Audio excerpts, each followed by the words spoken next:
Sir फिर बोलिए। मैं तो बोलिए सर। मैं पूछता आपकी संस्था का नाम और आपका नाम और आप क्या वक्फ के पक्ष में हैं? मेरा नाम मौलाना कौकब मुश्तबा, राष्ट्रीय अध्यक्ष उलमा फाउंडेशन, उसी का आज वफद जेपीसी कमेटी के सामने पेश हुआ था, जिन्होंने अपने जो पॉइंट थे वो रखे हैं। इसलिए कि जब से 1954 से वक्फ एक्ट बना है और उस 1995 तक और 2024 तक औकाफ को बर्बाद किया गया है। अगर बर्बाद नहीं हुए हैं, लूटे नहीं गए हैं, तो हर वक्फ बोर्ड से 15 दिन के अंदर रिपोर्ट मंगाई जाए कि वक्फ बोर्ड में रजिस्टर्ड औकाफ की तादाद कितनी है और कितना टैक्स आता है और कितने जिंदा हैं कितने मुर्दा हैं। जब ये सवाल पैदा होता है तो जो वक्फ के ऊपर काबिज हैं वो अधिकारी की शक्ल में हो, वक्फ बोर्ड के मेंबर की शक्ल में हो या चेयरमैन की शक्ल में हो, उनके पेट में दर्द होने लगता है। वक्फ प्रॉपर्टी किसी का जाती माल नहीं होती है। मुतवल्ली और चेयरमैन को सिर्फ इतना हक हासिल है कि वो उसकी हिफाजत करे, लेकिन वक्फ बोर्ड की जितनी भी प्रॉपर्टी है जब वाकिफ ने वक्फ कर दी तो वो भारत की होती है, भारतवासियों की होती है, मानवता के लिए होती है, जिस काम के लिए की गई है उसके लिए होती है।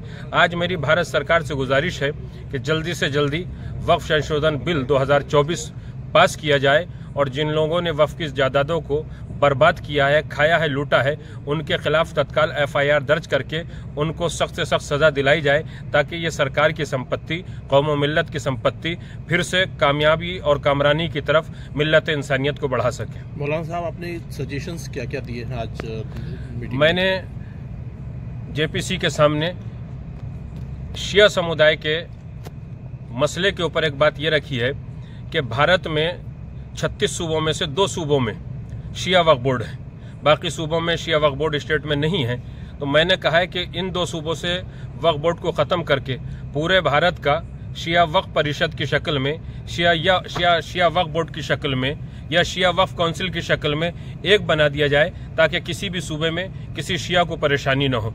और जब सेंटर में वो वक्फ बोर्ड या वक्फ परिषद या वक्फ काउंसिल बन जाए तो उसमें मेंबर जो भी हों वो इस तरीके के हों कि जो उसकी अहलियत रखते हों। किसी भी आदमी को उठा के उसका मेंबर न बनाया जाए और वो 7 सदस्यों की एक कमेटी हो जो पूरे भारत में औकाफ की हिफाजत करके वहां से उसका टैक्स वसूल करने के बाद जिस काम के लिए मुतवल्ली ने कहा है उसके ऊपर खर्च किया जाए। जो एक बात हमको पता लगी है कि आपने मुतवल्ली को टैक्स भरने की बात को कहा है कि अगर वो टैक्स नहीं भरते हैं तो उनके खिलाफ भी एक्शन लिया जाए। जो मुतवल्ली 1 साल के अंदर जो ऑडिट होता है हिसाब, उस तारीख पे हिसाब करने के बाद टैक्स नहीं जमा करते हैं तो 15 दिन के अंदर उसको हटा दिया जाए और उसके खिलाफ FIR दर्ज हो।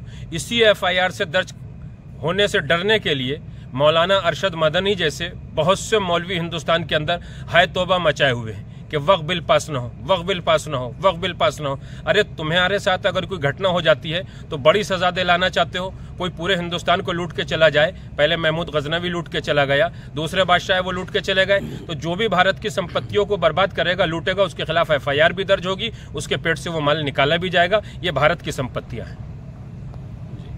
शुक्रिया।